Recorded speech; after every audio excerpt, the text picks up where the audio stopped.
পাহাড়ের রানী যখন হাতছানি দেয় তখন তাকে কি আর উপেক্ষা করা যায়?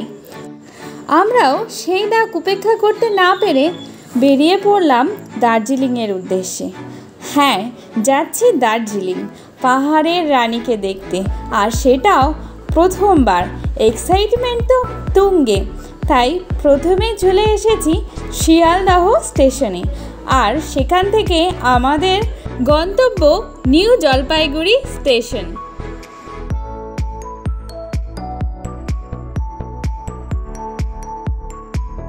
আমাদের ট্রেন হলো 13147 উত্তরবঙ্গ এক্সপ্রেস শিয়ালদহ থেকে বামনহাট। শিয়ালদহ স্টেশন তো সবসময়ই জমজমাট, আর যখন 14 নম্বর প্ল্যাটফর্মে ঢুকছে শিয়ালদহ বামনহাট উত্তরবঙ্গ এক্সপ্রেস, তখন মানুষজন তো হুড়োহুড়ি করবেই। তাই দেখো কিভাবে দৌড়াচ্ছে মানুষজন ট্রেনটা ধরার জন্য। এটাই আমাদের কোচ, আর এখানেই আমাদের সিট বাইরে থেকে দেখা যাচ্ছে। চলো ট্রেনে এন্টার করি। আমি মিস্টার সরকার আর আমি মিসেস সরকার চলে এসেছি কলকাতা টু দার্জিলিং যাওয়ার একটা ডিটেল ব্লগ নিয়ে।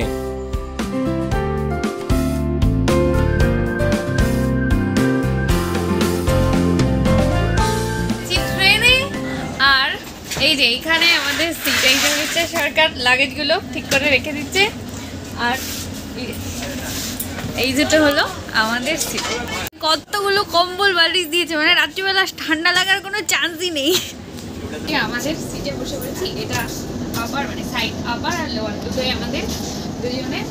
আর এখানে উঠে মানে ট্রেনে উঠেই মনে হচ্ছে আমরা দার্জিলিং চলে এসেছি। ভীষণ শীত করছে, কেউ ছিল না দিতে পারলে চিল করে রেখেছে অনেক সময়। একদম মনে হচ্ছে অর্ধেক দার্জিলিং এখানেই চলে এসেছে, আর যাওয়ার দরকার নেই, কামরাতে বসে বসে বাড়ি গেলে যথেষ্ট।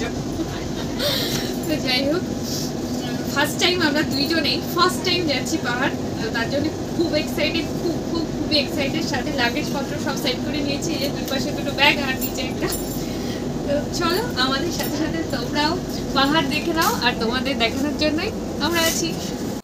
13147 উত্তরবঙ্গ এক্সপ্রেস প্রতিদিন সন্ধ্যা 7:40 শিয়ালদহ স্টেশন থেকে ছেড়ে বামনহাটে পৌঁছায় সকাল 10:33।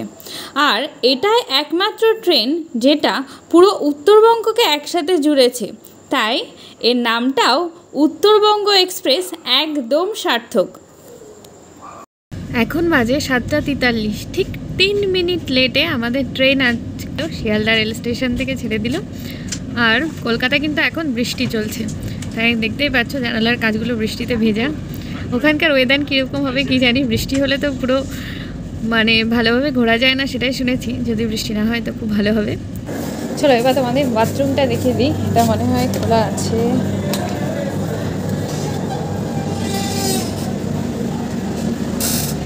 বেসিনটা এখানে কোমর আছে, আর জলের লাইন ঠিকঠাক একদম পরিষ্কারই আছে।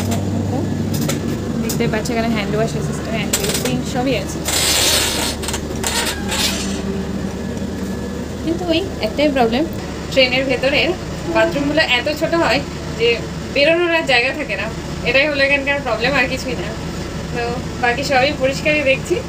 আর তোমরা যদি এই উত্তরবঙ্গ এক্সপ্রেসে ভ্রমণ করো, দার্জিলিং যাও বা এনজেপি যেখানেই যাও, ভালো এক্সপিরিয়েন্স হবে, কারণ কামরাটাও দেখলাম খুব পরিষ্কার আর খুব সুন্দর, তোমাদেরও ভালো লাগবে। কোমোডিন শুধু না, এখানে ইন্ডিয়ান টয়লেটও আছে, আর ফ্ল্যাশিং সিস্টেমটা খুব সুন্দর, সবার জন্য কমফোর্টেবল বাথরুম, আর খুবই পরিষ্কার। এখানে বাইরের বেসিনটা দেখো, বেসিনটাও খুব পরিষ্কার। এখন ট্রেন ছুটছে আর পার করছে। এই ট্রেন জার্নির প্রথম হল বিধাননগর রোড। নিচ্ছি আমাদের সন্ধ্যাবেলা স্ন্যাক্স, এই যে চা নিয়েছি, আর তার সাথে দেখাও, এটা হলো কি বলবো, মানে ফটাফট ভেলপুরি, মানে অ্যাকচুয়াল ভেলপুরি না, কিন্তু যেটা মুড়ি মাখা। তো আমি মলয়কে বলছি এর থেকে প্লেন মুড়ি মাখা নিয়ে আসলে বেটার হতো প্রথমে, কিন্তু খেয়ে দেখছি যথেষ্ট সুন্দর, খেতে ভালো লেগেছে।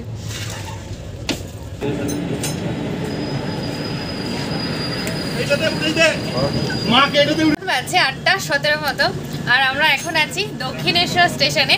তো এখানে হল্ট আছে, এখানে দাঁড়িয়েছে, অনেক প্যাসেঞ্জার উঠবে। তারপরে আবার চলতে শুরু করবে, একদম বর্ধমান স্টেশনে গিয়ে থামবে। প্রায় প্রতিটি স্টেশনেই এই ট্রেনের হল্টিং টাইম 2 মিনিট। আর তোমরা কি জানো এই ট্রেনটি সম্পূর্ণ নতুন একটি ট্রেন। 15 এপ্রিল 2000 সালে ট্রেনটির যাত্রা শুরু হয় ICF কোচ নিয়ে শিয়ালদহ থেকে কোচবিহার, কিন্তু তারপরে সেই যাত্রাপথ সম্প্রসারণ করে বামনহাট পর্যন্ত করা হয়। আর গত 5ই জুন ট্রেনটি ICF কোচ থেকে সম্পূর্ণ নতুন LHBতে ট্রান্সফার হয়েছে। আমরা এই ট্রেনে 3rd AC কোচে ভ্রমণ করছি, যার শিয়ালদহ থেকে NJP যেতে ভাড়া 875 টাকা। অন্যান্য ভাড়াগুলো মেনশন করে দিলাম। এখন পার হচ্ছি দক্ষিণেশ্বর গঙ্গা ব্রিজ। তোমরা দেখতেই পাচ্ছ গঙ্গার ওপর দিয়ে এখন ট্রেন যাচ্ছে। এটা কিন্তু যথেষ্ট পরিষ্কার, উঠে সব জায়গা দেখলাম বেশ পরিষ্কার ট্রেন একদম।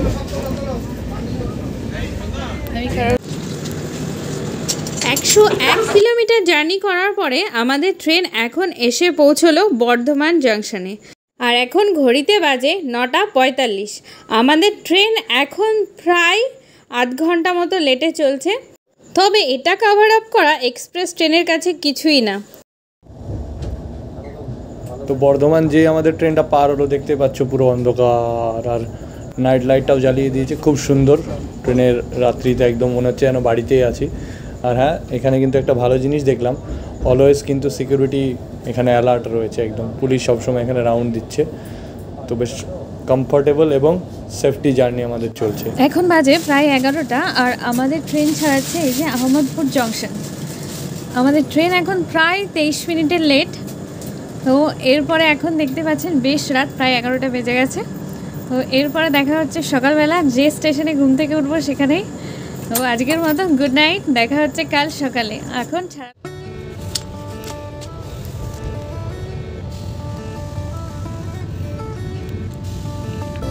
Good morning. এখন কিন্তু ভোরবেলা, ভোর 4:30 বাজে, আর আমাদের ট্রেন এখন এসে পৌঁছলো ডালখোলা। দেখতেই পাচ্ছ ট্রেনে ওঠার জন্য সবাই দৌড়োদৌড়ি করছে।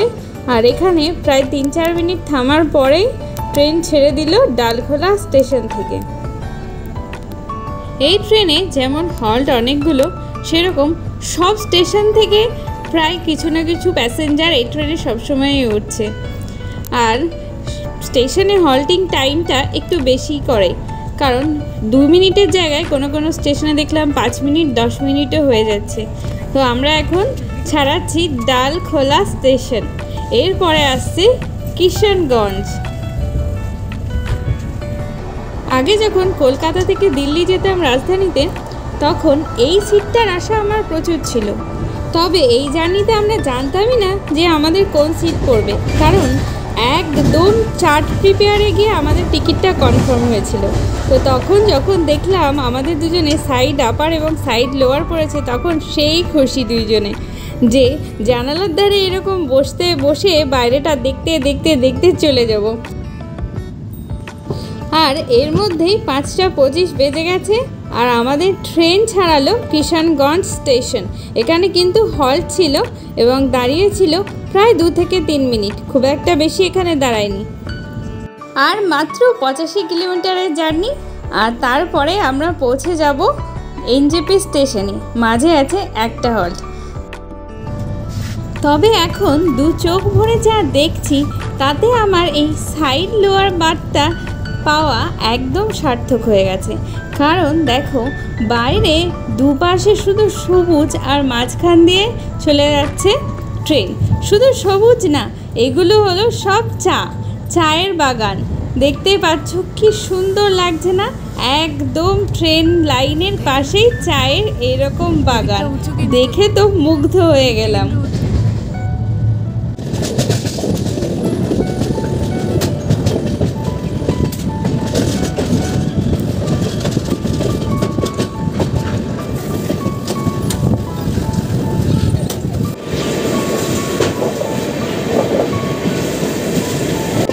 আমরা এখন NJP স্টেশনের খুব কাছেই চলে এসেছি, তাই লাগেজপত্র বার করে চলে এলাম গেটের কাছে। কারণ কিছুক্ষণের মধ্যেই আমাদেরকে নামতে হবে। আর এই ট্রেন চলে যাবে কোচবিহার হয়ে সেই বামনহাট। এখন পাশ দিয়ে চলে যাচ্ছে এনজেপি থেকে দিল্লি যাওয়ার কোনো এক্সপ্রেস ট্রেন।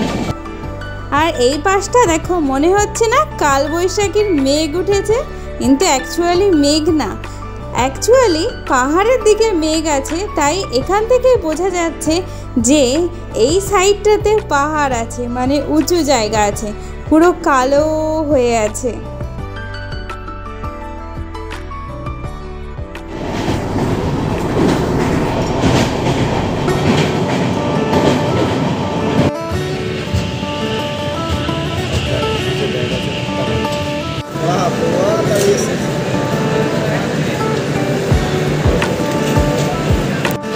সকাল সকাল নেমে পড়েছি এনজেপি স্টেশনে, আর আমাদের ট্রেন এখন 17 মিনিটের লেট।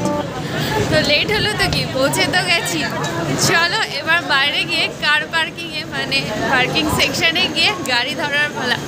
আর গাড়ি ধরে সোজা চলে যাব পাহাড়ের রানী। এনজেপি স্টেশন থেকে এক বোতল জল নিয়ে আমরা শুরু করলাম স্টেশনের বাইরের দিকের জার্নি, কারণ এখান থেকে দার্জিলিং আবার অনেকটাই যেতে হবে। আর এই যে দেখো, লাগেজের পর লাগেজ পরপর চলেই যাচ্ছে, কারণ অনেকজন যাবে। তো আমরা এখন চলে এসেছি এনজেপি স্টেশনের বাইরে। আর এই স্টেশনের বাইরে থেকেই পাওয়া যায় দার্জিলিং যাওয়ার বিভিন্ন গাড়ি, যেগুলো বুকিংও করা যায়, আবার শেয়ারেও যাওয়া যায়। কিন্তু আমরা এনজেপি স্টেশন থেকে এখন চলে এসেছি শিলিগুড়ি বাস স্ট্যান্ডে। এখানে আসতে আমাদের অটো ভাড়া নিয়েছে 30 টাকা। আর এই বাস স্ট্যান্ড থেকে যে শেয়ার কারগুলো পাওয়া যায় তার ভাড়া অনেকটাই কম, যেখানে এনজেপি স্টেশনের বাইরে শেয়ার কারের ভাড়া 450-500 টাকা করে নিচ্ছে, সেখানে এই শিলিগুড়ি বাস স্ট্যান্ড থেকে শেয়ার কারের ভাড়া মাত্র 250 টাকা। আর এখন আমাদের পাহাড়ি রাস্তায় উঠতে হবে 77 কিলোমিটার। এখন আমরা যাচ্ছি আর্মি ক্যাম্পের ভেতর দিয়ে। আর এই জায়গাগুলো এত সুন্দর না, দেখলেই খুশি হয়ে যাবে, খুব সুন্দর সাজানো গোছানো। তবে এখানেই শেষ করছি আমাদের দার্জিলিং যাওয়ার প্রথম পর্বের, মানে Kolkata to Darjeeling road journey. তো চলো পরবর্তী এপিসোডের জন্য তোমরা সাথে থাকো, আর চ্যানেলটা সাবস্ক্রাইব, লাইক, শেয়ার যা কিছু হয় সব কিছু করে দাও। তোমরা কিন্তু কেউ সাবস্ক্রাইব করছো না। আমরা ইন্টারেস্টিং খাওয়ার ভিডিও এবং ঘোরার ভিডিও দেখাচ্ছি। পরবর্তী এপিসোড দেখার জন্য তোমরা রেডি থাকো। চলো টাটা।